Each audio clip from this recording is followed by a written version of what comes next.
آیا دجال پیدا شو؟ الله اکبر. دا ماشوم چې تاسو وینئ کنه او په دې تندي کې دا سترګه ده او ډېر په عجیبه انداز الله پیدا کړی دی او دا ویډیو ډېره شیر کېږي جناب، چونکې علما م وایي ویډیو به پوره ګورئ ښه، چونکې علما م وایي چې د دجال د ظهور زمانه دا ډېره قریبه ده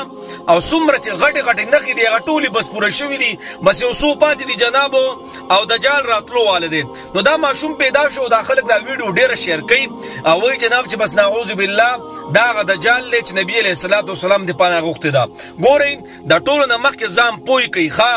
دجال یو عجیبه فتنه ده چې نبی علیه الصلاة والسلام د پانه غوښتې ده. ما ورته پکې څه وي بیا؟ او جنابو د دجال به دوه سترګې خو د یوه سترګې به یې راودي، هغه داسې نه دی په دې تندي کې دننه سترګې، نه د دجال په دوه سترګې خو یوه سترګه به یې راودي شان یو په دې مخ پوته پرته وي داسې، او د هغه په دې تندي باندې به کافره یعنی کافر دا به یې پې لیکلي، خو هغه به ایمانداره خلک کیني، هغه خوا دې خوا خلک بیا لیدی نشي او ډېره عظیمه فتنه به وي. الله دې موږ ټول مسلمانانو وساتي. ګورې جناب د ټول نه مخکې خبره دا کوم چې دا دجال ماشوم نه دی، دجال پیدا شوی دی، هغه په یو جزیره کې پروت دی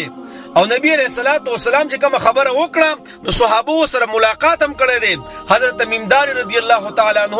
هغه فرمایي وي مونږه کشته کې ناسو ایو سیلې رااله او زمونږه کشته چرته دشتو داسې یو ځنګل شانتي و هغې ته ورلل او چلته ورلم نو ستا یو کس انتظار کوي، یو کس راته وي چې بره وروخېدو که نه د هغه اوبو نه وروخېدو هغه کوم چې هغه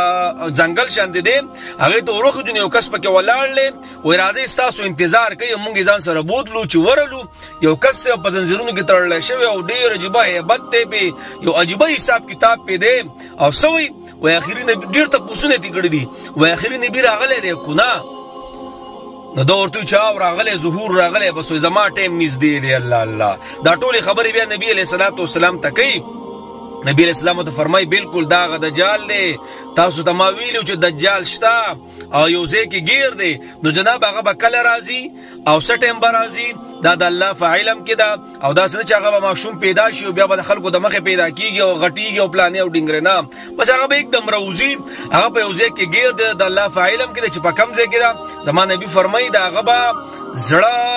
سترګې به پټي خو زړه به بیدار او ډېره عجیبه فتنه ده. د هغه سره چې څومره ملګري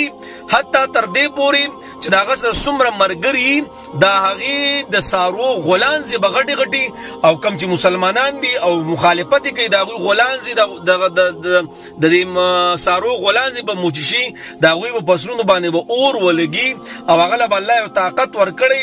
چې کس په دوه ټوټې کې او بیا به یو ځای کې. الله اکبر دا عظیمه فتنه ده. الله دې موږ ټول مسلمانان وساتي او نن سبا دا مسلمان د ډب مسلمانان دي سره زما والله د مغې سره به تلي. نو جناب دا هغه ماشوم نه دی، دا پته نه لګي به د الله یو پیدا وخت دی او دا کمې دا زناګانو دا حال هولټې سټارټ دی که نه، نو اکثر بیا داسې ماشوم الله د عبرت په توګه پیدا کړي. د الله تخلیق ته چې څنګه پیدا کوي، دجال پیدا شوی دی او غټ دی او چې کم ځای کې دی د الله په علم کې د هغه به راځي، ایو عجیبه فتنه به په دنیا باندې، ایو عجیبه وحشت په دنیا خورېږي، دا ټول الکترونیک زونه به کار پرېږدي، موبایل او دا جازونه وخوا دی خو دا اټم بمې ټول به د تورو جنګونه بیا سټارټ شي. بس الله دې موږ دغه فتنې او فساد نه وساتي او چې باغ ټایم کې مسلمانان دي الله دې ثابت قدم کی. خو جناب دا ماشوم دجال نه دی.